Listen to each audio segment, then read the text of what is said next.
మత్తయి సువార్త 5వ అధ్యాయము.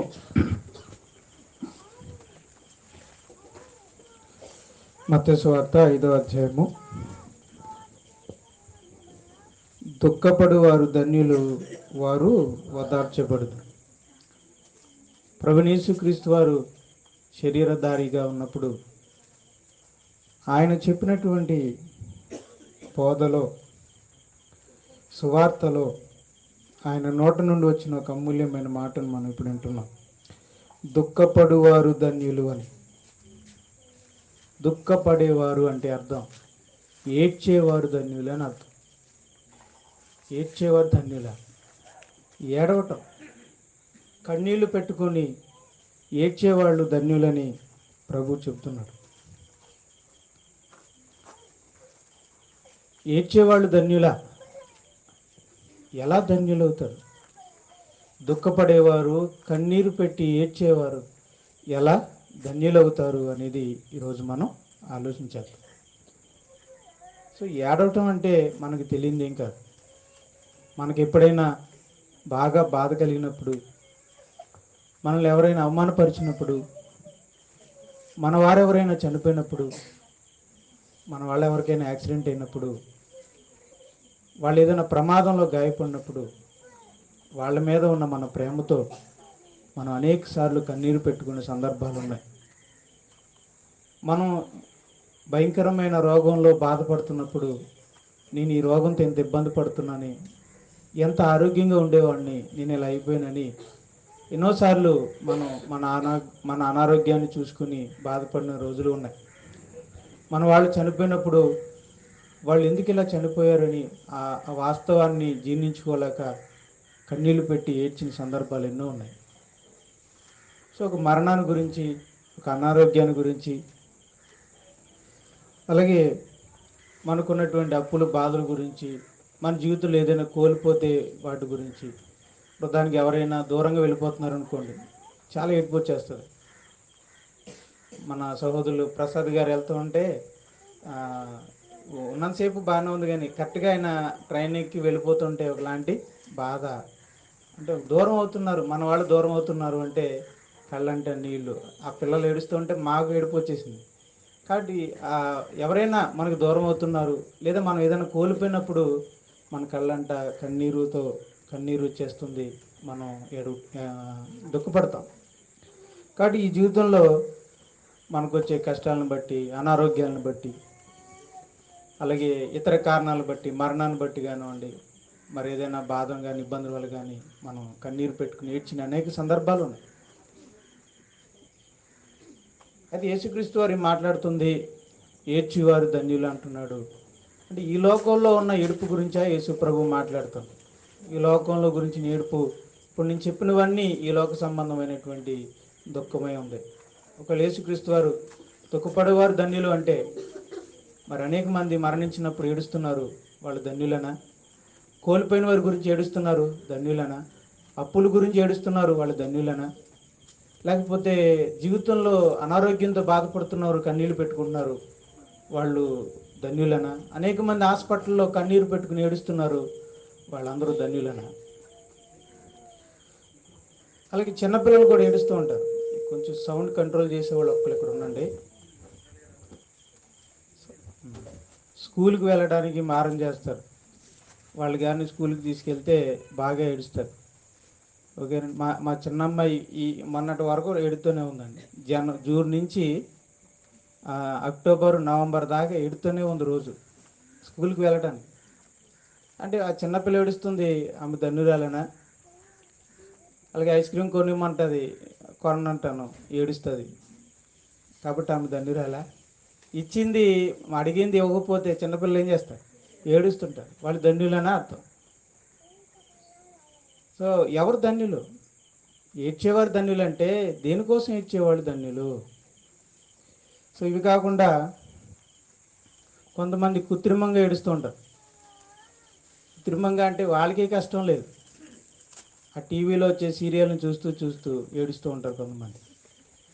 అంటే వీళ్ళ కష్టాలే తక్కువగా ఉన్నట్టు మరలా వాళ్ళ కష్టాలు కూడా ఏళ్ళ మీద పెట్టుకుని ఆ అత్తగారు ఆ కోడల్ని రాసి రంపాన పడుతుంటే వీళ్ళు ఏడుస్తూ ఉంటారు. సో వాళ్ళ ధన్యులేనా? కొంతమంది సినిమా హాల్కి వెళ్ళిన వాళ్ళు చక్కగా టికెట్లు తీసుకునేటప్పుడు కళ్ళ మోహంతో సినిమా హాల్కి వెళ్తారు.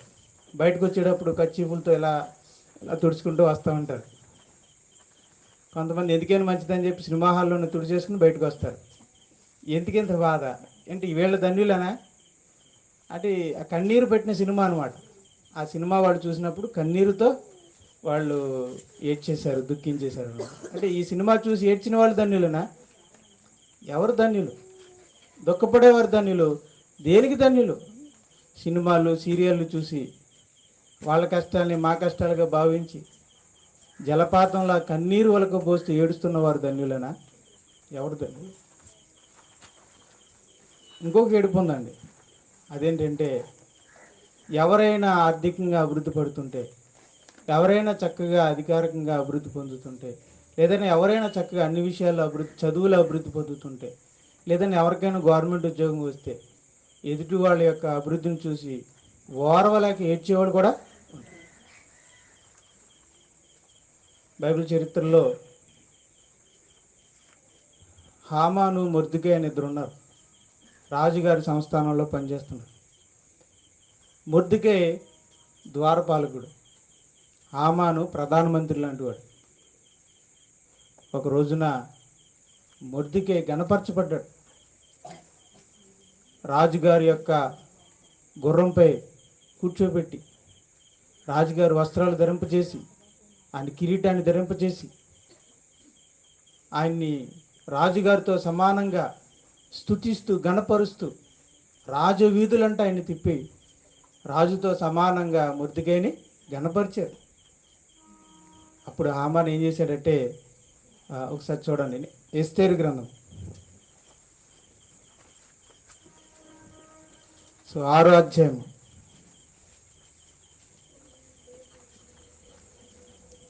ఎస్తేరు 6వ అధ్యాయము 12వ వచనం. హామాను అమ్మ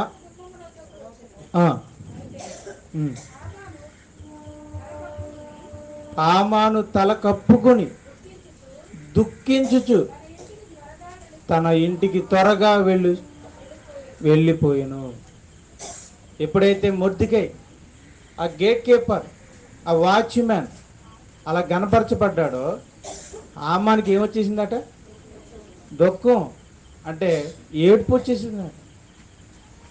ఆ ఏడుపు ఎవరైనా చూస్తే తానెక్కడ చిన్నబడిపోతానోనని ఏం కప్పుకున్నాడంట?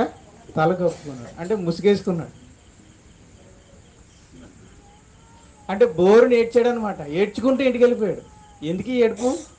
ఇప్పుడు ఏం జరిగిందని అమ్మాన్ని ఎవరిని కొట్టారా, ఎవరిని తిట్టారా, ఏమన్నా తక్కువ చేశారా? తననేమి తక్కువ చేశారని కాదు, ఆయన ఏడుపు. మొర్దెకై గణపరచబడ్డాడు. సో మొర్దెకై యొక్క అభివృద్ధిని చూసి ఓర్వలేక హామాను ఏడ్చాడు. ఈరోజు చాలామంది అలా కూడా ఏడుస్తారు. ఈ ఏడుపులు సమాజంలో ఎక్కువ ఉంటాయి. అందుకే చాలామంది ఇల్లు కట్టుకున్న, ముఖ్యంగా ఏదన్నా బండ్లు కొనుక్కున్నప్పుడు, ఆటోలు కొనుక్కున్నప్పుడు ఏం చేస్తారంటే ఈ పోరు తట్టుకోలేక వెనకాల మాట రాస్తారు. ఏమని? నన్ను చూసి ఏడవకండి అని. అంటే ఏడుతున్నారు అంతేకాదు. మరి ఆ మాట అన్నారంటే దాని అర్థం ఏంటండి? నన్ను చూసి ఏడుస్తున్నారు. ఏమని? అటు కొనేసుకున్నాడు రా, వ్యాన్ కొనేసుకున్నాడు రా అని. అది ఈ మధ్యన ఇంకొక మాట రాస్తున్నారండి. బాబు నువ్వు ఏడవకురా నాయనా, నన్ను చూసి ఏడవకురా. ఇంకొక మాట, అప్పు చేసి కొన్నాను, నువ్వేం కంగారు పడకు, నేనేదో వెనకేసేసుకున్నాను, దాంతో కట్టేసాను, చూసావా మొన్నటిదాకా నటించాడు, చూసా ఇప్పుడు సడన్గా డబ్బు బయటకు తీశాడు, మీకు తెలియదు చాలా డబ్బు ఉంది ఆయన దగ్గర అని ఏడవకు, నేను దీన్ని అప్పు చేసే కొన్నాను అని. అంటే జనాల మధ్య ఎదుటి వాళ్ళు అభివృద్ధి చేసినప్పుడు, ఏదైనా కొన్నప్పుడు, ఏదైనా కట్టుకున్నప్పుడు, ఏదైనా ఉద్యోగం వచ్చినప్పుడు చాలామంది కన్నీళ్ళు పెట్టుకుని ఏడుస్తారు. అది ఎందుకంటే అవతల వాళ్ళ యొక్క అభివృద్ధిని చూసి వారు వీళ్ళు ధన్యులనా? కాదు. మరి యేసుక్రీస్తు వారు దుఃఖపడి వారు ధన్యులు, కన్నీరు కార్చి ఏడ్చేవాళ్ళు ధన్యులు అన్నాడంటే ఇప్పుడు వరకు నేను చెప్పిన వాటి గురించి ఏడ్చిన వారు ధన్యులని కాదు. మరి దేని గురించి అంటున్నాడు అంటే, పైన యేసు ప్రభు ఒక మాట అన్నాడు, ఆత్మ విషయమై దీని లేని వారు ధన్యులు. అంటే ఇప్పుడు ఇది కూడా దేని గురించి అనమాట, ఆత్మ విషయమై దుఃఖపడువారు ధన్యులు. అది ఈ లోక సంబంధమైన విషయాల గురించి ఏడ్చేవారు ధన్యులని కాదు. అలా అనుకుంటే అందరం ఏడుస్తాం,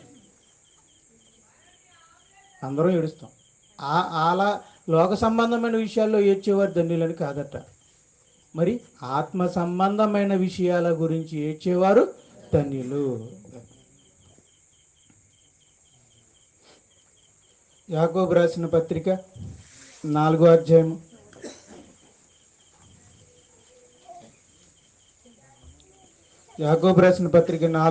8వ వచనం. దేవుని యొద్దకు రండి,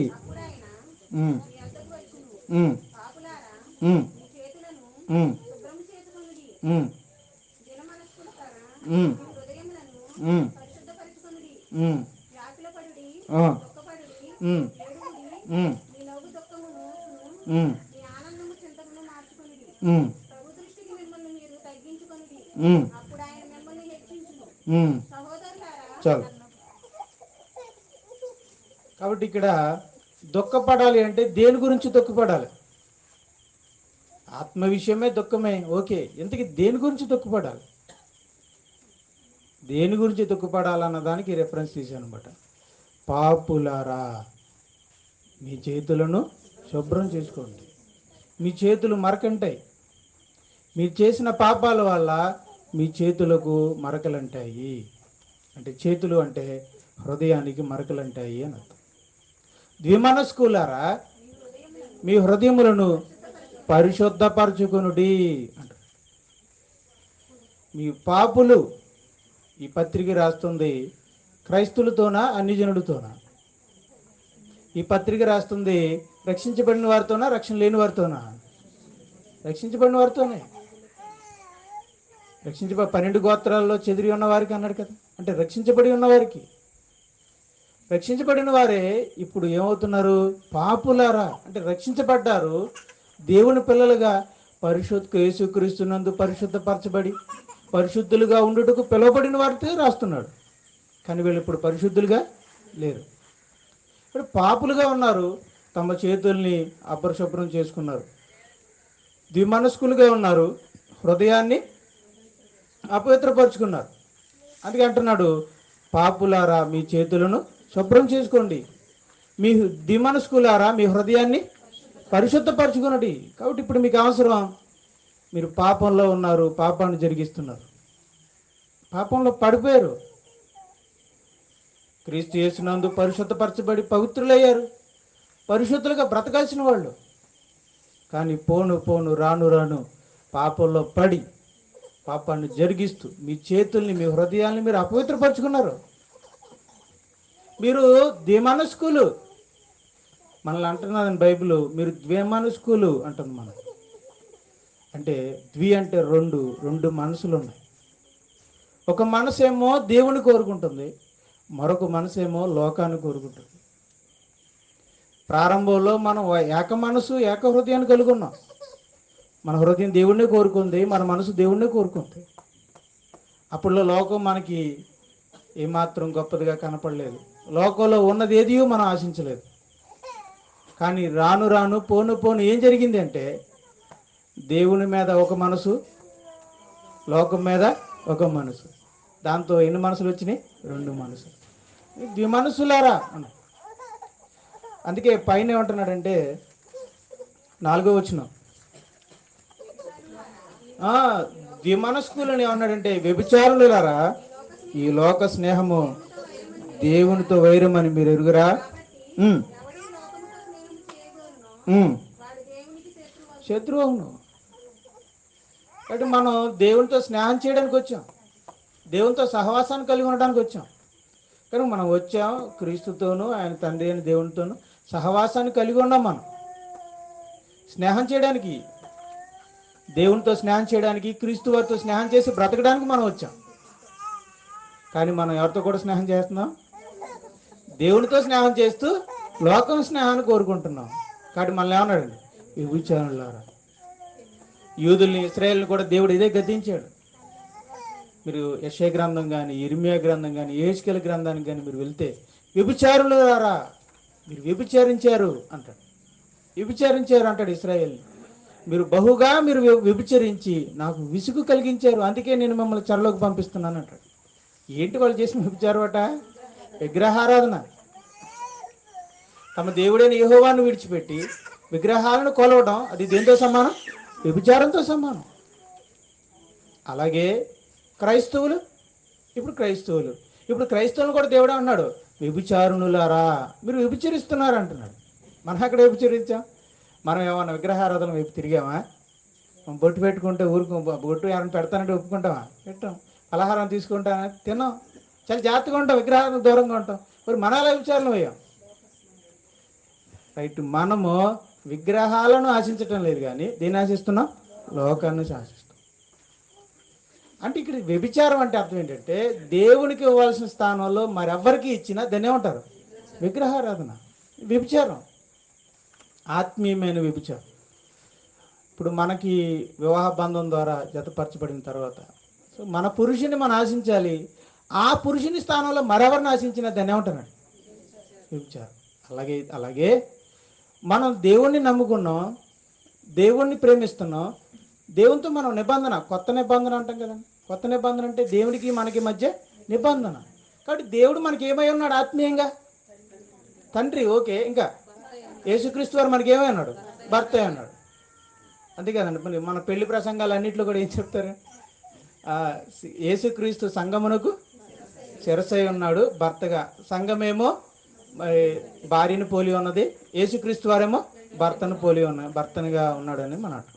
కాబట్టి ఇప్పుడు మనం యేసుక్రీస్తు వారిని, పురుషుణ్ణి మనం కోరుకున్నాం, ఆయనతో ప్రదానం చేయబడ్డాం. అపోస్తలుడైన పౌలు అంటాడు, నేను మిమ్మల్ని ఒకే కన్యకగా ఒకే పురుషునికి అనగా క్రీస్తుకు సమర్పింపవాలని మిమ్మల్ని ప్రదానం చేసి తిని అంటాడు. ప్రదానం చేశాడట మనల్ని. అంటే మనం సువార్త విని రక్షించబడ్డామంటే మనం పెళ్లి వివాహం జరిగినట్టే అర్థం. ఎవరితో? యేసుక్రీస్తు వారితో. అంటే మన ఆత్మీయంగా మనకు భర్త అనమాట యేసుక్రీస్తు వారు, మనం ఆయనకి ఏమన్నాం అనమాట? భార్య. ఇప్పుడు మనం ఎవరిని ఆశించాలి? భార్యగా క్రీస్తు వారిని ఆశించాలి. మరి ఆయనకు బదులుగా మన లోకంలో దేన్ని ఆశించినా దాన్ని ఏమవుతారు?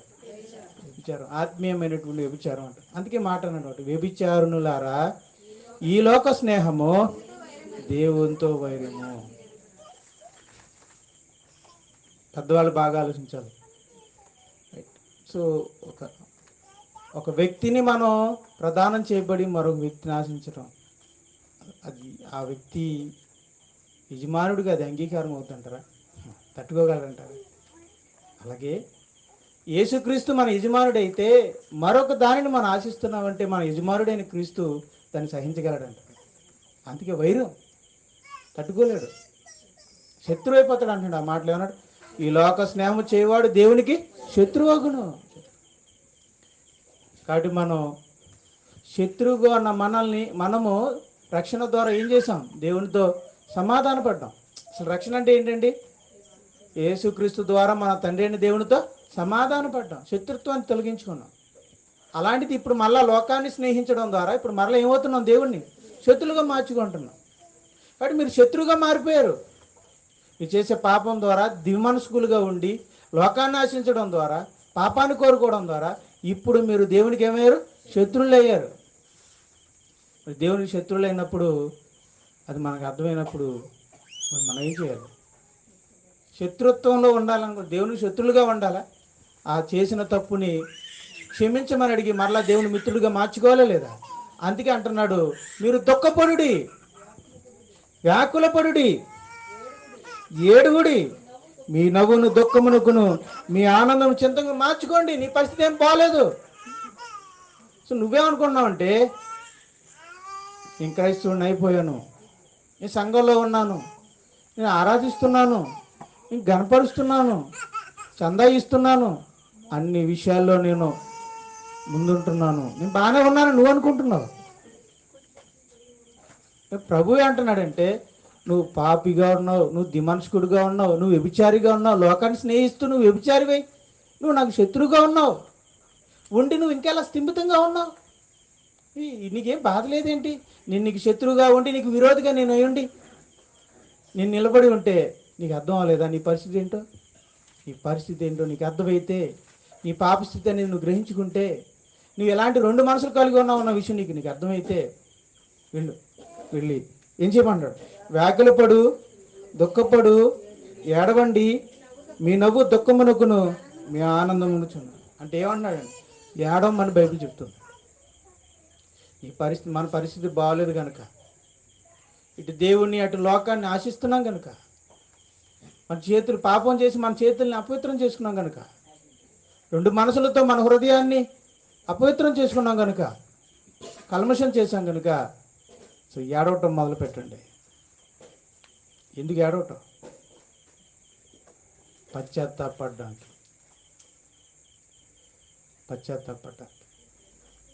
ఒక ఊరిలో యేసుక్రీస్తు వారు వచ్చినప్పుడు పరిసయ్యుడు తన ఇంటికి భోజనానికి పిలిచాడు. ఆయన పేరు సీమోను. సాధారణంగా పరిసయ్యులు ఎవరికి యేసుక్రీస్తు వారంటే పడదు, కానీ ఈయనకి ఎంతో కొంత అభిమానం ఉన్నట్టుంది. యేసుక్రీస్తు వారిని ఇంటికి ఆహ్వానించాడు. అభిమానంతో పిలిచాడో లేకపోతే విమర్శించడానికి, ఏ తప్పు పట్టుకోవడానికి పిలిచాడో తెలియదు, కానీ మొత్తానికి ఇంటికి ఆహ్వానించాడు. యేసుక్రీస్తు వారు అతని యొక్క ఆహ్వానాన్ని మన్నించి భోజనానికి ఇంటికి వెళ్ళారు. ఆ ఇంట్లో భోజనానికి కూర్చున్నారు. సరిగ్గా ఆయన భోజనానికి కూర్చున్న సమయంలో ఆ గ్రామంలో ఉన్నటువంటి ఒక స్త్రీ, పాపాత్మురాలైనటువంటి ఒక స్త్రీ వచ్చి యేసుక్రీస్తు పాదాల దగ్గర నిలబడ్డదట. వస్తూ వస్తూ తన వెనకాల ఒక బుడ్డీలో అత్తరు బుడ్డి ఒకటి తీసుకుని వచ్చింది. యేసుక్రీస్తు వారి పాదాల దగ్గర మోకరించి ఏడవటం మొదలుపెట్టింది. ఎంతలా ఏడ్చిందంటే కన్నీరు ఆమె కళ్ళంట రావడం మొదలుపెట్టాయి. ఆ కన్నీళ్లు బొట్టులు బొట్టులుగా యేసుక్రీస్తు వారి యొక్క కాళ్ళపై, పాదాలపై పడ్డాయి. తడిపిందట, తన కన్నీళ్లతో తడిపిందట. ఆ తల్లి ఎంత ఏడ్చిందో, కన్నీళ్ళు వచ్చాయి. ఆ కన్నీళ్ళతో పాదాలు తడిపింది. ఆ తర్వాత తన జుట్టు తీసుకుంది, ఆ జుట్టుతో ఆ కాళ్ళను తుడిచింది. తన కోసం ఆమె టవల్ను ఉపయోగించలేదు. ఏ స్త్రీకైనా ఘనం ఏంటి చెప్పండి? వెంట్రుకలు. ఒక స్త్రీ ఘనం వెంట్రుకలు. ఆ వెంట్రుకలను తీసుకొచ్చి యేసుప్రభు పాదాలు తుడిచిందంటే ఆమె ఎంతగా తగ్గించుకుందో అది సూచిస్తుంది. ఎంతగా తగ్గించుకుందంటే తనకి ఘనమైనటువంటి కురుని తీసుకొని కాళ్ళతో కడిగి కాళ్ళతో తుడిచింది. ఆమె తుడిచింది చేతులు కాదు, పాదాలను. అంతగా తను తగ్గించుకొని యేసుక్రీస్తు వారి పాదాలు తడిసేలా, ఏడ్చేలా, కన్నీళ్లు పెట్టేలా ఏడ్చింది, దుఃఖపడింది, పశ్చాత్తాపడింది. ఇదంతా దేనికోసం అండి? తను చేసిన పాపాల విషయమే, తనకు కలిగిన పశ్చాత్తాపం. నేను పాపిని, నేను పాపం చేశాను ఇప్పుడు దాకా. మరి ఆవిడికి ఎలా గ్రహింపైందో? ఒకవేళ అంతకుముందు యేసుక్రీస్తు వారు చేసిన ప్రసంగం, యేసుక్రీస్తు వారు చెప్పినటువంటి మాటలు ఆమెను హృదయాన్ని కదిలించిందేమో. ఎందుకంటే యేసుక్రీస్తు వారు ఏ గ్రామానికి వెళ్ళినా ఆయన చెప్పే బోధ ఏంటి తెలుసా? పరలోక రాజ్యము సమీపించింది, మారు మనసు. మారు మనసు అంటే ఏంటి? మీ పాపములను విడిచిపెట్టి దేవుని వైపుకు తిరగటం. సో నీ పాపివని నువ్వు గ్రహించుకొని, నీ పాపాల విషయమే నువ్వు పశ్చాత్తాపడి దేవుని వైపుకు తిరిగే మంచి లక్షణమే మారు మనసు అంటే. ఆ బోధ ఆమెకు తాకింది. ఇంతకాలం నేను చెడుగా జీవించాను, ఇంత ఘోర స్థితిలో నేను ఉన్నాను, కాబట్టి దేవుని రాజ్యంలోనికి నేను వెళ్ళాలంటే నేను మారు మనసు పొందాలి. కనుక నా పాప స్థితి విషయం నేను క్షమాపణ పొందాలి, దానికోసం నేను పశ్చాత్తాపడాలి. అందుకే యేసు ప్రభు పాదాల దగ్గరికి వచ్చి ఏడుస్తుంది. యేసు దగ్గరికి ఎత్తుకొచ్చి ఏడుస్తుందంటే యేసు మాత్రమే తన పాపాలను క్షమించగలడని ఆమెకున్న విశ్వాసం. అందుకే ఆయన పాదాల దగ్గరికి వచ్చి ఏడ్చి తన కన్నీళ్లతో ఆయన పాదాలను కడిగి తన కురులతో తుడిచింది. అత్తరు బుడ్డిలో ఉన్నటువంటి అత్తర్ని తీసి ఆయన పాదాలకు తుడిచి ముద్దు పెట్టుకుని తిరిగి లేచింది. సీమోన్ ఏమన్నాడు తెలుసా? ఇదంతా చూస్తున్నారు వాళ్ళందరూ చుట్టూ ఉన్నవాడు. ఆ ఇంటికి పిలిచిన పరిసేయుడు మాత్రం ఏమన్నాడట? ఈమె పాపాత్మురాలైన స్త్రీ, అలాంటి ఈ పనికిమాలిన స్త్రీ వచ్చి కాళ్ళు పట్టుకుంటుంటే ఈయనేమీ అనకుండా ఉన్నాడేంటి? ఈయనకి తెలియటం లేదా ఎలాంటి స్త్రీ పట్టుకుందో? ఈమె ఎలాంటిదో ఆయనకి తెలీదా? ఈయన ప్రవక్త కదా, ఆ మాత్రం తెలియకపోతే ఎలా? అని మనసులో అనుకుంటున్నాడట. అంటే పరిచయని పరిస్థితి ఎలా ఉందంటే, ఆమె పాపాత్మురాలని గ్రహించగలిగే మనసు తనకుంది. అంటే ఎదుటివాళ్ళు ఎంత పాపాత్ములో ఎదుటివాళ్ళు ఎంత పాపాత్ములో ఆ లోతు తెలుసు, కానీ తన హృదయంలో తాను ఎంత పాపన్న విషయం అతనికి తెలియదు. తను బాగానే ఉన్నాను అనుకుంటున్నాడు. నేనెంత పాపాత్ముని కాను, నేను పరిశుద్ధుని, నేను బాగానే ఉన్నాను అనుకుంటున్నాడు.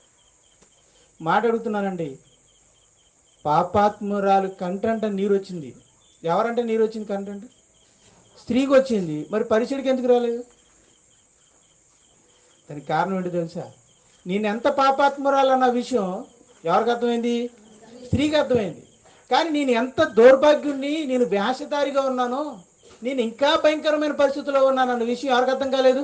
పరిచయుడు. అంటే నువ్వు దుఃఖపడాలంటే, నీ కళ్ళంట నీరు రావాలంటే, నువ్వు ఏడ్చి ప్రభు పాదాల దగ్గర క్షమాపణ అడగాలి అంటే, మనం పశ్చాత్తాప పడాలి అంటే మన స్థితి ఎంత దౌర్భాగ్యంగా ఉందో మనకు అర్థం కావాలి. అర్థం లేనిది ఏడుపు ఎలా వస్తుంది? చాలామంది అంటారు ఏడవండి ఏడవండి, ఏడ్చి ప్రార్థన చేయండి అంటే. ఎలా వస్తుంది ఏడుపు? నీ ఘోర పరిస్థితి నీకు అర్థం కానప్పుడు, నువ్వు చేస్తున్న పాపం నీకు అర్థం కానప్పుడు ఎలా అర్థమవుతుంది? ఆ ఏడుపు రాదండి, ఆ పశ్చాత్తాపం రాదు. రావాలి అంటే గ్రహింపవాలి. నేను ఎంత ఘోర స్థితిలో ఉన్నానో అన్నది మనకి అర్థమైతేనే ఆ ఏడుపు వస్తుంది. ఉదాహరణకి యేసుక్రీస్తు వారు చెప్పిన ఉపమానంలో పరిసేయుడు సొంకరి తీసుకోండి. పరిసేయుడు ఎలా ప్రార్థన చేస్తున్నాడు? నేను పరిశుద్ధంగా ఉన్నాను, నేను మంచిగా జీవించాను, ఏ పాపం లేకుండా బ్రతికాను, అది ఆ సొంకరలాగా నేను పాపాలు చేయలేదు, అన్నీ ఇచ్చాను, అన్నీ చేశాను, ఏం మతపరంగా ఏం చేయాలి అన్నీ చేసుకుంటూ వచ్చాను, ప్రభువా నన్ను ఇంతలా ఉంచినందుకు నీకు స్తోత్రాలు చెప్పాడు. కానీ సొంకర ఏమంటున్నాడు? ఆకాశం వైపు కనులెత్తుడిగా చూచుడికి ధైర్యం చాలక తన రొమ్ములను కొట్టుకొనొచ్చు, దేవా పాపినైనా నన్ను కరుణించు, నేను పాపిని. ఇప్పుడు వీళ్ళిద్దరిలో ఎవరికి పశ్చాత్తాపం వచ్చింది చెప్పండి? ఎవరు కన్నీరు కాచి చేర్చారు చెప్పండి? సొంకరే. ఎందుకంటే సొంకరి మాత్రమే దేవా నేను పాపిని. సరే, నేను పాపిని అన్న విషయాన్ని ఎవరు గ్రహించారు? సొంకరి. కనుక అతనే పశ్చాత్తాపడ్డాడు. తన ఆత్మీయమైన పరిస్థితి ఎంత దీనంగా ఉందో, తాను ఎంత పతనమైన స్థితిలో ఉన్నానో అని అర్థం చేసుకున్నవాడు మాత్రమే కళ్ళంటే కన్నీరు కార్చి ఏడవగలుగుతాడు, ప్రభు పాదాల దగ్గరకు వచ్చి క్షమాపణ అడగలుగుతాడు. లేకపోతే ఈ పశ్చాత్తాపం రాదు. అందుకే యేసు ప్రభువుని విందుకు ఆహ్వానించిన పరిసేయుడి కళ్ళంటే నీరు రాలేదు. అందుకే యేసు ప్రభు ఉపమానం చెప్పిన ఆ దేవాలయంలో ఉన్న పరిసేయుడికి కూడా కళ్ళంటే నీరు రాదు. ఎందుకంటే నేను బాగానే ఉన్నాను. సో మనలో చాలామంది మనం బాగానే ఉంటాం. నేను సోహన్ రాజు గారిని కానీ చూసి ఆయనకంటే పర్లేదులే, నేను కొంచెం వాకింగ్ కూడా చెప్తున్నాను నేను అని నేను అనుకుంటాను. నేననుకుంటా అంటే ఎంతమందికి వాక్యం చెప్తున్నాను కాబట్టి ఆయన సో ఓకే, నేను మంచి పొజిషన్లోనే ఉన్నట్టు. ఎంతమందికి వాక్యం చెప్తున్నానంటే మరి చాలా దేవుని పని చేస్తున్నాను కాబట్టి నా ఆత్మీయస్థితి బాగానే ఉందని నేను అనుకుంటున్నాను. నేను అలా అనుకుని దౌర్భాగ్యం అయిపోయిన రోజులు కూడా ఉన్నాయి. నేను అలా అనుకుని దౌర్భాగ్యుడిగా మారిపోయిన రోజులు కూడా ఉన్నాయండి. నేను చూసిన నా జీవితంలో అవన్నీ దాటుకునే వచ్చాను నేను. సో మీలో చాలామంది ఏమనుకుంటారంటే నేను బాగా పాటలు పాడాను, నేను బాగానే ఉన్నానని మీరు అనుకుంటారు. ప్రార్థన బాగానే చేస్తున్నాను, రోజు వాక్యం బాగానే చదువుతున్నాను, నేను బాగానే ఉన్నాను. మన మరికుమారి గారి కంటే నేను బాగానే ఉన్నాను, భవానీ కంటే నేను బాగానే ఉన్నాను, లేదా అగస్టిన్ గారి కంటే నేను బాగానే ఉన్నానని మనం అనుకుంటూ వీళ్ళతో పోల్చుకుంటూ, లోకంలో ఉన్న వాళ్ళతో పోల్చుకుంటూ నిజంగానే మనం వాళ్ళకంటే బాగానే ఉన్నాం. కొద్దిగా వాళ్ళకంటే మనం బాగానే ఉన్నాం. కానీ మనం ఏమనుకుంటామంటే మనం పోల్చుకుంది ఎవరితో? మనుషులతో. కానీ మనం పోల్చుకోవాల్సింది ఎవరితో? క్రీస్తుతో. రైట్. ఇప్పుడు నేను మనుషులతో పోల్చుకున్నప్పుడు నేను ఎలా కనపడ్డాను? బెటర్గా, మంచిగా కనపడ్డాను. ఇప్పుడు నేను క్రీస్తుతో పోల్చుకున్నాను అనుకోండి, అప్పుడు ఎలా ఉంటాను? నేను చాలా మురికితో ఉంటాను. యేసు ప్రభు యొక్క ఆత్మీయ విలువలకి, ప్రస్తుతం నాకున్న ఆత్మీయ విలువలకి ఎలా ఉంటుందంట చెప్పండి? సమానంగా ఉంటుందంటారా? ఇప్పుడు యేసుక్రీస్తు వారి ఆత్మీయ విలువలు ఈ స్థాయిలో ఉన్నాయనుకోండి, ఎంతో ఫర్ ఎగ్జాంపుల్ ఇంత ఎత్తులో ఉన్నాయనుకోండి, మన ఆత్మీయ స్థితి విలువలు ఎలా ఉంటాయండి? చాలా తక్కువలో ఉంటాయి. ఇంత గ్యాప్ పెట్టుకొని మనం ఏమనుకుంటాం? ఈ కింద ఉన్న ఆయన చూసి ఈయనకంటే నేను ఎక్కువగానే ఉన్నాను కదా అనుకుంటాను. ఈయనకంటే నేను ఎక్కువగానే ఉన్నాను అనుకుంటున్నావు నువ్వు. కానీ ప్రభువు స్థాయి కంటే నువ్వు మన ఎలా ఉన్నాడు? చాలా తక్కువగా. ఒక విషయం చెప్పమంటారా? యేసుక్రీస్తు ఎప్పుడైనా తన విషయంలో కోపపడ్డా? తన గురించి దేవుని విషయంలో కోపపడ్డాడు ఆయన. ఎప్పుడు కోపపడ్డాడు? సందర్భాలు చెప్పమంటారు. దేవాలయంలో అన్యాయం జరుగుతుంటే చూసి సహించలేక కోపపడ్డాడు తప్ప తన గురించి ఎప్పుడైనా కోపపడ్డాడు? రైట్. ఇప్పుడు దానికి ఆయన మేకులతో కొడుతున్నారు, అప్పుడు కోపడ్డా? ఆయన్ని నువ్వు సమరయుడు, నువ్వు దేలు పట్టిన వాడి అన్నప్పుడు కోపడ్డా? పర్సనల్గా ఆయన విషయంలో నిందించినప్పుడు కానీ, హింసించినప్పుడు కానీ, బాధించినప్పుడు కానీ ఏనాడైనా కోపడ్డా? సో అది ఆయనకున్న స్టాండ్. అంటే యేసుక్రీస్తు వారు ఎలాంటి వాడు అంటే సాత్వికుడు అంటారు. అందుకే నేను సాత్వికుడిని, దీన మనసు కలిగిన. ఓకేనండి. ఆయన సాత్వికం ఎంత అర్థమైందా? ఏనాడు తన కోసం కోపము రాని సాత్వికమైన స్థాయిలో ఆయన ఉన్నాడు. ఇప్పుడు మనం చెప్పండి, కోపపడని రోజు ఉందా మనం? నా బిడ్డలు పొద్దున్నే స్కూల్కి వెళ్ళేటప్పుడు ఇబ్బంది పడతాడు, పడేలు 2 దెబ్బలే వేస్తాం. నేను ఆవేశపడిపోతాం. తర్వాత మళ్ళీ అయ్యో అనవసరం కొట్టేసానే అని మనం అనుకుంటాం. ఎందుకు ఆవేశం? భార్య పంచదార అయిపోతే ఉగ్గిపోయే వాళ్ళు ఉన్నారు ఏమండి? కాబట్టి తెచ్చింది అడిగింది తేకపోతే కప్పడిపోయిన వాళ్ళు ఉన్నారు. మనం ఏదన్నా ఎవరన్నా అంటే, నేను మీకు ఎక్స్ప్లెయిన్ చేయలేను కానీ అనేక సందర్భాలు, టైం లేదు కాబట్టి నేను చెప్పలేను. మన ఇంటిలో మన భార్యతో అనేక సార్లు మన కోపాన్ని ప్రదర్శించాం. మనమా యేసు ప్రభుతో సమానం? అనేకసార్లు మన భర్త దగ్గర అనేకసార్లు మనం కోపపడ్డాం. మనమా యేసు ప్రభుతో సమానం? ఎవరు ఆయనకు ఉన్నటువంటి సాత్వికంతో పోల్చుకుంటే మన సాత్వికం ఎంతటితో సమానం? ఒక కోపం విషయంలో ఆలోచించండి, మనం ఎంత దౌర్భాగ్యం అన్న విషయం మనకు అర్థమవుతుంది. అంటే నేను దీన్ని జయించిన వాడిగా నేను చెప్పట్లేదు, నేను అందులో ఒకటిగానే చెప్తున్నాను. నా భార్య విషయంలో అనేకసార్లు నేను కోపడ్డాను. ప్రభు దగ్గరికి వెళ్ళి క్షమాపణ అడిగిన సందర్భాలు ఉన్నాయి. అనేకసార్లు నా బిడ్డల మీద కోపడ్డాను అనవసరంగా. అవసరం కొద్దీ కోపడ్డంలో తప్పులేదండి బిడ్డల గురించి, కానీ అనవసరంగా కోపడిన సందర్భాలు, కొట్టేసిన సందర్భాలు కూడా ఉంటాయి. నా కోపం, నా ఆవేశాన్ని ఎవరి మీద చూపిస్తున్నాను? బిడ్డల మీద చూపిస్తున్నాను. తప్పే. వాళ్ళు క్రమశిక్షణలో పెట్టడం కోసం కొట్టడంలో తప్పులేదు, కానీ వాళ్ళు కావాలని మనకున్నటువంటి ఇది ఎక్కడో మన ఎవరి మీద ఉన్న కోపాన్ని తీసుకొచ్చి ఏం చేస్తారు? పిల్లల మీద చూపిస్తాం. మరి తప్పు కదా. అంటే ఎవరో దొరకలేదు ఇక మనకి, ఎవరు దొరికారు ఇక? ఇప్పుడు నాకు ఎవరో దొరకలేదు, ఎందుకు సోమన్ రాజు గారు నా దగ్గర మెత్తగా ఉన్నారు, ఆయన అనేస్తాను నేను. ఎక్కువగా నా దగ్గర ప్రభుదాస్ గారు ఎక్కువ పడిపోతూ ఉంటాయి నా దగ్గర, ఎందుకంటే ఆయన చక్కగా మెత్తగా ఉంటాడు నా దగ్గర. అయితే ఏం కప్పుకునేదన్న సహోదరులు ఏదైనా అనాలన్నప్పుడు ఎవరిని అనలేను, ఆయనే నాకు దొరుకుతాడు, ఆయన అనేస్తుంటాను. చాలా తర్వాత బాధపడుతుంది, నేను అలా అంటాను, నేను సహోదరుడు కదా ఆయన కదా అని. నేను చాలాసార్లు సారీ కూడా చెప్పాను బ్రదర్, సారీ బ్రదర్ అని. అంటే మన దగ్గర ఎవరు మెత్తగా ఉంటారో వాళ్ళ దగ్గర మన కోపాన్ని వదిలేస్తాం. అలాగే మనకి దొరికిన వాళ్ళు ఎవరికి, లేడీస్కి బాగా దొరికిన వాళ్ళు ఎవరండి? పిల్లలే. ఇక పిల్లల మీద వాళ్ళ కోపాన్ని అంతా చూపించారు. కనుక కోపం విషయంలో కోపం చూపించడం విషయంలో మనం అపవిత్రులుగా లేమంటారా? కోపపడుడి కానీ పాపం చేయగలరు. కానీ కోపపడి పాపం చేసిన సందర్భాలు లేవంటారా? అనేక సందర్భాలు. అనవసరంగా కోపపడి పాపం చేసిన అనేక సందర్భాలు మన జీవితంలో.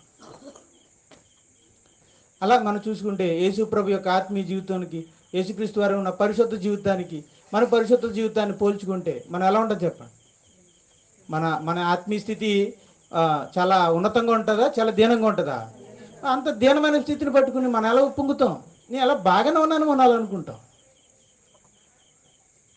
బైబిల్ చెప్తుంది, దిమనస్కులారా మీ హృదయములను పరిశుభ్రపరచుకోండి. దానికోసం గదిలోకి వెళ్ళు, ఒంటరిగా వెళ్ళి ఆమె పాపాత్మురాలు యేసు ప్రభు పాదాల దగ్గరికి వెళ్ళి ఎలా ఏడ్చి కన్నీరు కార్చి ప్రార్థన చేసి క్షమాపణ అడిగిందో, అలాగే నువ్వు కూడా నీ గదిలోనికి వెళ్ళి తలుపు వేసుకొని నీ తండ్రి పాదాల వద్ద కన్నీరు కార్చి ఏడ్చి, ప్రభువా నా పాపాలు క్షమించుమని పశ్చాత్తాపడి ప్రార్థన చెయ్యాలి. సో ఇది మనందరికీ ఉండాలండి. అలా ఎవరైతే తమ పాపాల విషయమై, తమ ఆత్మీయ స్థితిలో ఉన్న లోపాల విషయమై, తమ ఆత్మీయ విషయంలో ఉన్న తమ దీన పరిస్థితి విషయమై, భూమి మీద యేసుక్రీస్తు వారు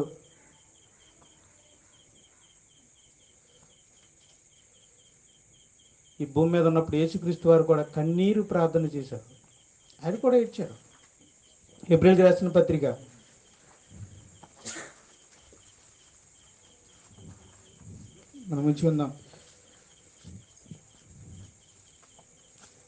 5వ అధ్యాయము 7వ వచనం. శరీరధారి అయి ఉన్న దినములలో మహారోదనముతోను కన్నీళ్లతోను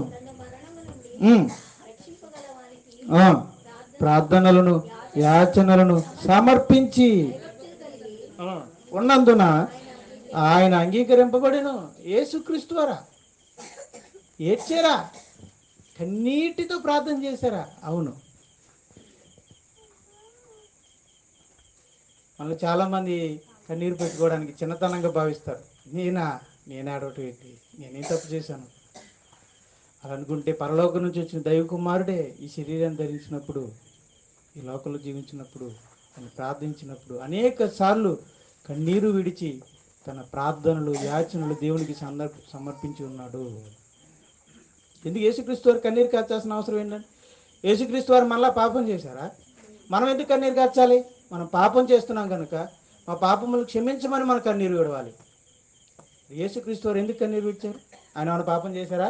లేదే. పాపం చేయకుండా ఉండకూడదు, పాపం చేయకుండా ఉండాలని కన్నీరు విడుస్తున్నారు ఆయన. ఎంత గొప్పవాడండి యేసు ప్రభు. మనం ఎప్పుడైనా ప్రభువా పొద్దునే లేచి మనం ప్రార్థన చేస్తాం, ప్రభువా నేను ఈరోజు నీ చిత్త ప్రకారం జీవించాలని మనం అడుగుతాం లేదా? ఈరోజు నేను ఏ పాపమో చేయకుండా నీ చిత్త ప్రకారం జీవించే బాధ్యత నాకు దయచేయండి అని ప్రే చేయాలి. చేయండి ప్రే. అది ఒకవేళ మీరు చేస్తే వెరీ గుడ్, వాళ్ళు చేయకపోతే చెప్పండి, ఈరోజు నేను ఏ పాపం చేయకుండా నన్ను కాపాడండి, అలాగే మీ చిత్త ప్రకారం నన్ను నడిపించండి అని మనం ప్రార్థన చేయాలి. అలా ప్రార్థన చేసేటప్పుడు ఎప్పుడైనా మనం కన్నీరు విడిచిపెడతామా? కాదు, మనం విడిచిపెట్టాం కదా. ఎప్పుడు విడిచిపెడతాం? మధ్యాహ్నం ఈ పొద్దుని ప్రార్థన చేసి మనం బయటికి వెళ్ళాక ఈ కోపం ద్వారాను, ఆవేశాల ద్వారాను, ఈర్ష్య ద్వారాను మనం మలినమైపోయాక ఇంటికి వచ్చాక అయ్యో ప్రభా నేను అలా అనేసానని అప్పుడు ఏడుస్తాం. పాపం చేశాక ఏడుస్తామా? పాపం చేయకముందు ఏడుస్తామా అంటే? పాపం చేశాక ఏడుస్తాం. కానీ యేసుక్రీస్తు వారు ఎప్పుడు కన్నీరు విడుస్తున్నారు? పాపము చేయకముందే కన్నీరు విడుస్తున్నారు. తండ్రి నేను మరణము నుండి, ఈ పాపము నుండి నన్ను రక్షించు, ఈ పాపపు లోకంలో పాపము లేకుండా బ్రతకడానికి నాకు సహాయం చేయి. అంటే యేసు ప్రభు ఏనాడు కూడా నేను చాలా సమర్థుణ్ణి, నేను బ్రతకగలిగిన వాడిని, నేను ఉండగలిగిన వాడిని అని ఏనాడు యేసు ప్రభు ఆత్మీయ అహంకారాన్ని కలిగి ఉండలేదు. నేను దీనుణ్ణే, నేనును రక్త మాంసాలు కలిగిన ఈ దేహాన్ని ధరించుకున్నవాడిని, పాప శరీరాకారంలో వచ్చిన వాడిని కనుక తండ్రి నేను మరణం నుండి, ఈ పాపం నుండి నన్ను రక్షించు తండ్రి, నువ్వు హెల్ప్ చేస్తే నేను ఉంటాను. దట్ ఈస్ దీనత్వం అంటే. అదే మనం గురువారం చెప్పాను, కిందటి గురువారం, అంతకుముందు గురువారం. దీనత్వం అంటే నీకు ఉండి కూడా లేనట్టు ఉండడం, లేకుండా నువ్వు లేనట్టుగా ఉండడం అంటే అది దీనత్వం అవ్వదు. నీకు ఉండి కూడా లేనట్టు అని మీకు అర్థమని చెప్పాలంటే, ఓ పేదోళ్ళ ఉండడం దీనత్వం కాదు, అది పేదోడే. డబ్బున్నవాడే ఉండి కూడా తగ్గించి పేదవాడిగా బ్రతికితే దాన్ని ఏమంటారండి? అది దీనత్వం అంటే. అది మనకు ఉండాలి. మనకి ఎంత ఆత్మీయస్థితి ఉన్నా, నేను ఎన్ని ప్రసంగాలు చేసినా, మీరు ఎంత ఆత్మీయస్థితిలోకి వెళ్ళిపోయినా మీరు ఎప్పుడు కూడా ఏమనుకోవాలి? నేను చాలా అల్పుణ్ణి క్రీస్తు యేసు వారికి ముందు, ఆయన ఆత్మీయ జీవితంతో పోల్చుకుంటే నా ఆత్మీయ జీవితం చాలా చిన్నది, చాలా తక్కువ. అందుకే అక్కడ అన్నాడు మాట యాకోబులో, మిమ్మును మీరు తగ్గించుకొనుడి అన్నాడా? ప్రభు ఎదుట మిమ్మును మీరు తగ్గించుకొనుడి అంటే అర్థం ఏంటి? నువ్వు దీనత్వంగా ఉండు. దీనత్వం ఉన్నవాడే, దీనత్వం కలిగిన వాడికే తన యథార్థ స్థితి అర్థమవుద్దండి. విషయం చెప్పమంటారా? పరిసయ్యులకు ఎందుకు వాళ్ళకి ఎందుకు మేము పాపలు అన్న విషయం అర్థం అవ్వలేదేంటి తెలుసండి? వాళ్ళలో లేనిది వాళ్ళలో ఉన్నది ఏంటి తెలుసా? దీనత్వం. పరిసయ్యులలో లేనిది దీనత్వం, సుంకరులో ఉన్నది దీనత్వం. కనుక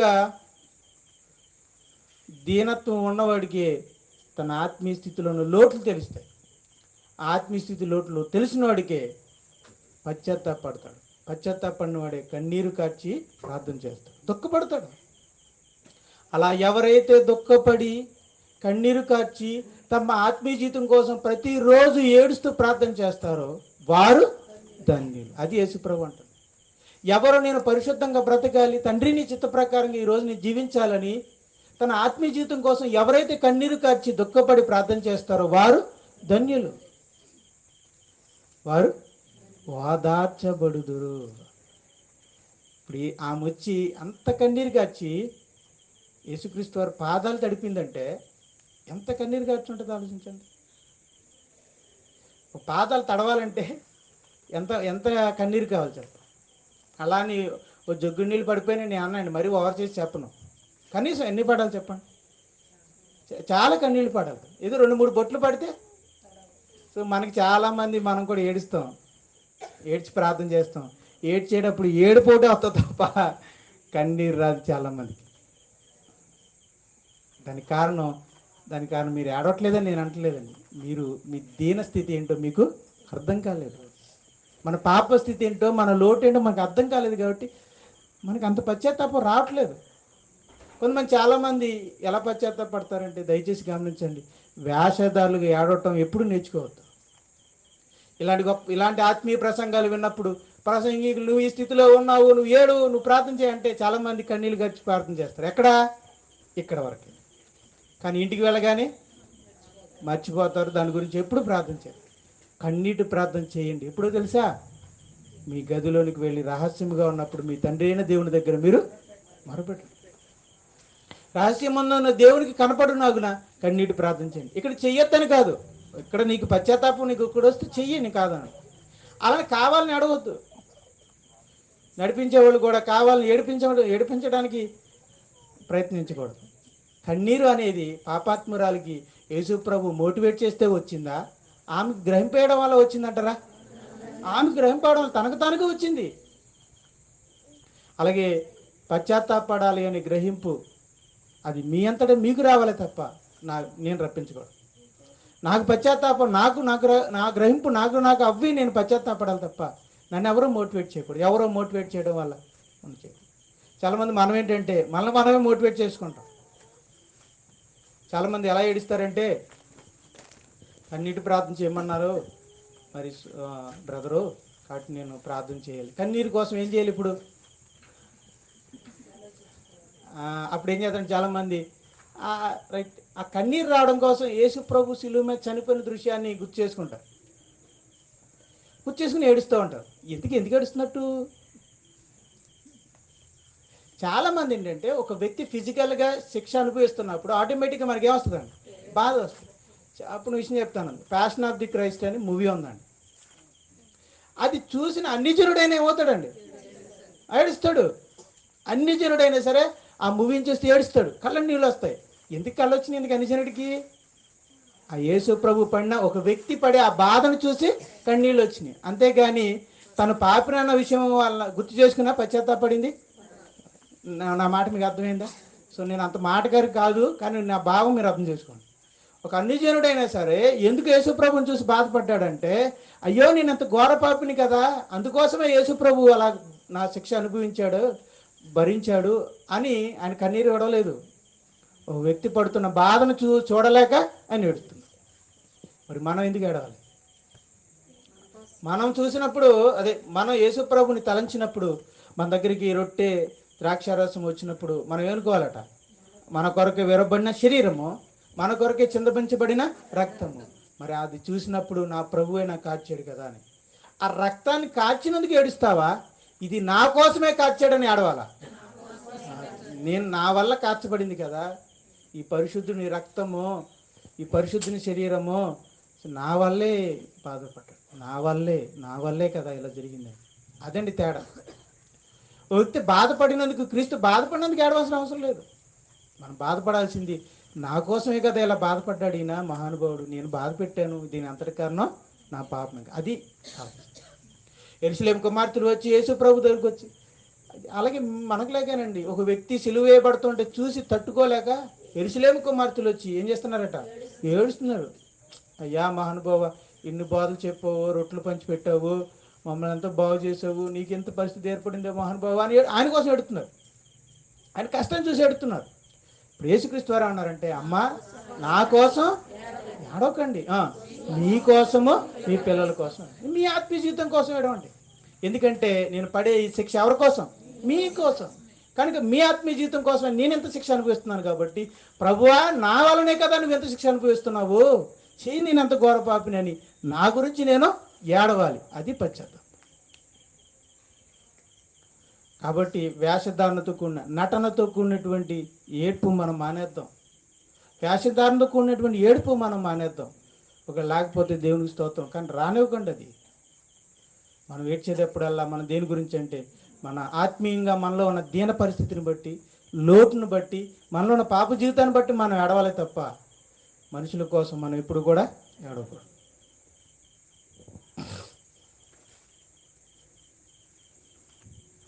కొరింథీయులకు రాసిన 2వ పత్రిక 7వ అధ్యాయం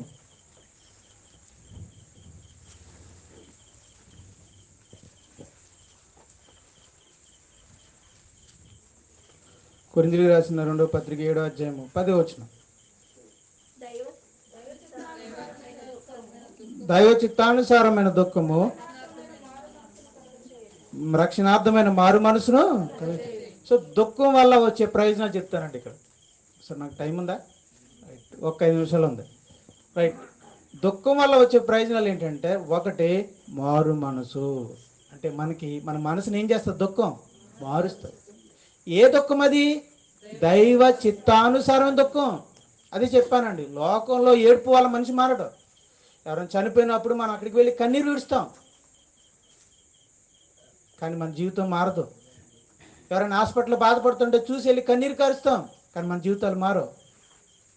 మన అప్పుల బాధల గురించి, మన ఇంట్లో ఉన్న ఇబ్బందుల గురించి మనం ఏడుస్తాం, దానివల్ల మన జీవితం మారదు. అలాగే ఉంటుంది. ఎంత ఏడవనండి. నా రోగం కోసం నేను చాలా కాలం ఏడ్చాను, నా జీవితం ఏమి దానివల్ల మారదు. ఈ లోక విషయాల గురించి మనం ఎంత ఏడ్చినా మన జీవితం మారదు. కానీ దైవ చిత్తానుసారంగా మన పాపాల గురించి మనం మారు మనసు పొంది దుఃఖపడితే, పశ్చాత్తాపంతో దుఃఖపడితే మాత్రం ఆ కన్నీరు, ఆ ఏడ్పు మన జీవితాన్ని మారుస్తుంది. అంత ఏడ్చి యేసు ప్రభు పాదాలు కడిగి క్రీస్తు దగ్గర క్షమాపణ పొంది నా పాపాత్మురాల జీవితం ఎలా ఉంటుందో ఆలోచించండి. అలాగే ఉంటుందంటారా? మారిద్దంటారా? మారిద్దని నేను హృదయపూర్వకంగా నమ్మగలను.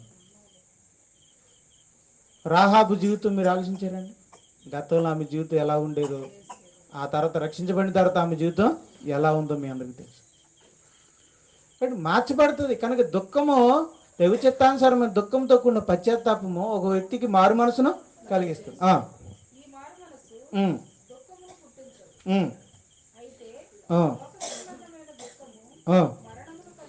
రైట్, అది లోకానుసారమైన దుఃఖం ఉంది కదా.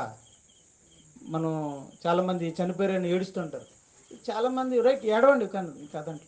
భక్తులు చనిపోయినప్పుడు కూడా ఏడ్చారు, స్టెఫన్ గారు చనిపోయినప్పుడు కూడా ఏడ్చారు. మేము ఏడవాలి మనకున్న ఆప్యాయతను. కానీ నెలలు, సంవత్సరాలు ఏడుతూనే ఉంటారు. సో దానివల్ల ఎందుకండి? వెళ్ళిపోయిన వాళ్ళ గురించి మనకున్న బాధను బట్టి మనం కొంతకాలం ఏడుస్తాం, ఓకే కాదనట్లేదు. కానీ దాని గురించి సంవత్సరాలు ఏడుస్తూ కూర్చుంటే సో నీ మిగతా వాళ్ళ బాధ్యతలు ఏంటి? మిగతా వాళ్ళ గురించి నువ్వు ఆలోచించవా? నీ ఆత్మీయ జీవితం గురించి నువ్వు ఆలోచించవా? నీ పరిచర్య గురించి నువ్వు ఆలోచించకుండా వెళ్ళిపోయిన వాళ్ళ గురించే ఏడుస్తూ కూర్చుంటే నువ్వు మిక్కిలు ఏమవుతావండి? బలహీనలైపోతావు. కనుక లోకానుసారమైనటువంటి దుఃఖము మరణమును పుట్టించింది. ఏడవలసిన అవసరం లేదు. మన వాళ్ళు దుఃఖపడతాం అంటే అది కొంతకాలం మనం దుఃఖపడతాం, ఏడుస్తాం. Right, forget. ప్రస్తుతానికి మనం జీవించిన అలానే మనం ఏమీ బతికుంటాం, మనం వెళ్ళిపోతాం. ఇప్పుడు మనం అందుకో అంటాడండి, ఇప్పుడు మనం చనిపోయిన వాళ్ళ గురించి ఏడవలసిన అవసరం లేదు. ఇప్పుడు ఎవరి కోసం ఏడవాలి? బ్రతుకున్న వారి గురించి మనం ఏడవాలి. ఓకే,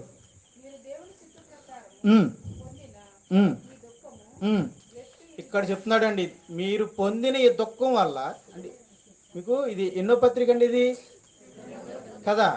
మొదటి పత్రిక రాసి పంపిన డోసుకి అపోస్తుడైన పౌలు గారు మామూలు డోసులో రాయలా, ఆ డోసు గట్టిగా ఇచ్చి పంపించాడండి. ఎవరికి? కొరింథీ సంఘానికి. దాన్ని చదవగానే కళ్ళంటే నీళ్ళు వచ్చినాయటండి. ఎవరికి? కొరింథీ సంఘానికి. ఎందుకంటే ఆ పరిస్థితి ఎలా ఉంది? కొరింథీలో పరిస్థితి ఎలా ఉందంటే, నేను పౌలు వాడిను, అపోలోను వాడిని అనే వ్యక్తులను బట్టి విభేదించబడుతున్న విభేదాలు అందులో ఉన్నాయి. చెప్పకూడదు భయంకరమైన పాపంతో ఒక వ్యక్తులు అక్కడ ఉన్నారు. భోజనాలు తినే కాడ కొట్టుకుంటున్న పరిస్థితులు అక్కడ ఉన్నాయి. ఇవన్నీ అక్కడ పెట్టుకొని మేము క్రీస్తు సంఘం అండి అని చెప్పుకుంటున్నారు వాళ్ళు. ఇప్పుడు పౌలు పంపించాడు, మీ పరిస్థితి ఎలా ఉందో తెలుసా?